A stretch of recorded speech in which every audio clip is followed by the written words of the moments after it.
SCAT College of Engineering and Technology, Cheran Mahadevi, Tirunelveli, where imagination meets innovation. Counseling code 4969.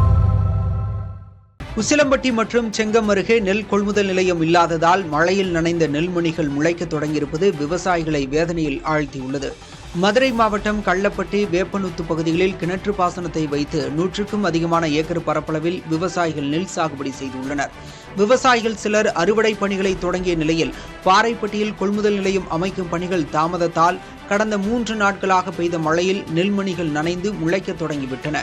இதனால் விரைவில் நெல் கொள்முதல் நிலையம் அமைத்து விவசாயிகளின் நெல்லை கொள்முதல் செய்வதோடு பாதிப்படைந்த பயிர்களுக்கும் உரிய இழப்பீடு வழங்க வேண்டும் என விவசாயிகள் கோரிக்கை விடுத்துள்ளனர்.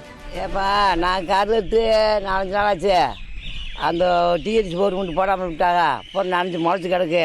ஆலப்படி கிண்டி முடியல, பட்டை அடங்கி கிடைக்க முடியாது போல, போட்ட பானை சீட்டு இருக்குமில்ல, கட்டாயம் கிடக்குப்பா. இப்படி தான் டிஎச்சி வருவேன். இதேபோன்று திருவண்ணாமலை மாவட்டம் செங்கம் அருகே முறையார் கிராமத்தில் உள்ள நேரடி நெல் கொள்முதல் நிலையம் மூடப்பட்டதால் அறுவடை செய்ய முடியாத நெற்பயிர்களும் அறுவடை செய்யப்பட்ட நெல் மணிகளும் மழைநீரில் மூழ்கி சேதமடைந்து வருகின்றன. எனவே மாவட்ட அதிகாரிகள் நேரில் ஆய்வு செய்து மூடிய நெல் கொள்முதல் நிலையத்தை மீண்டும் திறந்து தங்களின் வாழ்வாதாரத்தை பாதுகாக்க வேண்டும் என விவசாயிகள் வலியுறுத்தியுள்ளனர்.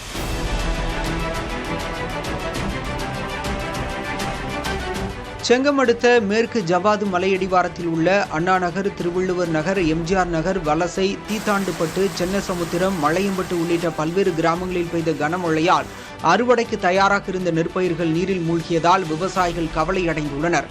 இதற்கு அரசு உரிய இழப்பீடு வழங்க அவர்கள் கோரிக்கை விடுத்துள்ளனர்.